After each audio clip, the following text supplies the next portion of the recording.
అసలు మీకు ఎట్లా చెప్పాలో కూడా నాకు అర్థం. సంజన ఇవన్నీ చేస్తున్నారు కదా, మీకేంటి లాభం, మీకేంటి బెనిఫిట్?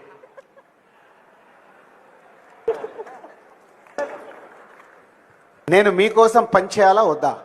చేయండి, కానీ మీ గారు ఏమండి మీరు అలా పెట్టడం ప్రాబ్లం అండి, మాకు వద్దు. ఏంటి ఇంకా ఉడవరాల టైం ఉంది.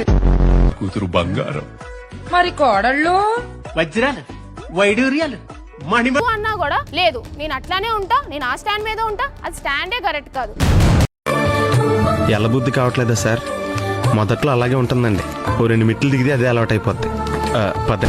యాజ్ ఏ వాష్రూమ్ మానిటర్ గా నేను చెప్తున్నాను, రిమూవ్ చేయరా? లేదండి నేను రిమూవ్ చేయరు. నాకెందుకు బ్రో ఈ టెన్షన్? వెళ్ళి 3 months తర్వాత రావచ్చు కదా, ప్లీజ్ వెళ్ళు. అమ్మా నువ్వు మర్చిపోతావులే బ్రో. ఎలా? నేను నీ చేతికి తనుజ గారు ఫస్ట్ డే వచ్చిన దగ్గర నుంచి కూడా ఒక కమెంట్ వేయడం మొదలు పెట్టారు. నా ఫోటో వాడకండి అంతే, జస్ట్ చూసి వదిలేయండి. సో ఈ కమెంట్సే ఇది ఇలాంటి ఫస్ట్ డే నుంచి కూడా జరుగుతున్నాయి మీ దగ్గర నుంచి. ఇప్పుడు ఏం కావాలి నీకు? నేను ఓడిపోవాలి అంతేగా? నేను ఓడిపోయాను, ఓకేనా? హ్యాపీయా? అట్లానేం కాదు. మరి ఇంకేంటి? చూడట్లేదు అంటున్నారు, అది వెరీ రాంగ్ థింగ్. మీ పద్ధతి మీది, నా పద్ధతి నాది. నేను ఇలాగే ఉంటాను, మీరు అలాగే ఉండండి. ఎక్కడో ఒక చిరాకు పడుతూ చేస్తున్నట్టు అనిపించింది. ఈ సిస్టమ్ ముందు చూసావు, ఈ సిస్టమ్ ఇది నాకేం నచ్చలేదు సార్. మనకి ఎందుకు సార్ ఈ సిస్టమ్ లాట్ గురించి? ఒకరు వచ్చి ఒకసారి ఒకటి చెప్తారు, ఇంకొకరు వచ్చేసి ఇంకొకసారి చెప్తారు. మేము ఈ నీలకంఠ నాయుడుతో పెట్టుకోకు. భయపడటం ఈ బాపినాడు చరిత్రలో లేదు నీలకంఠం. నీకు పోటీగా టెండర్ అగ్ని పరీక్ష అనే ఫార్మాట్ నేను అక్కడ మాట్లాడుతున్నా. ట్యూన్ చేయాలి, దానికి లిరిక్ రాసి పాట పాడి మమ్మల్ని ఇంప్రెస్ చేయాలి. అలాగే. అరే B20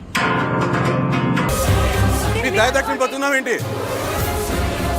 ముందే చెప్పాను కదరా, నా వంటి మీద కాకి బట్టలుంటే కాసేపైనా క్రమశిక్షణగా ఉంటానని. యూనిఫామ్ తీస్తే నిన్ను మించిన ఫ్యాక్షనిస్ట్ రా. బాడీ లాంగ్వేజ్ మీ మాటే బాలేదు. నా బాడీ లాంగ్వేజ్ గురించి, నా మాటల గురించి మీరు మాట్లాడాల్సిన రైట్ లేదు. జింకని చంపితే శిక్ష, మేకని చంపితే శిక్ష లేదు.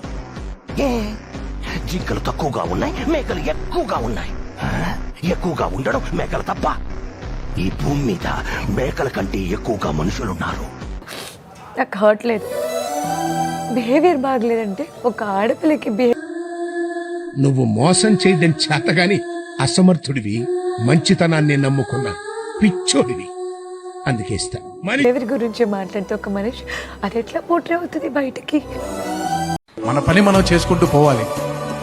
తర్వాత డెసిషన్ అనేది మన చేతుల్లో లేదు. Some times it is your day, some times it is not your day.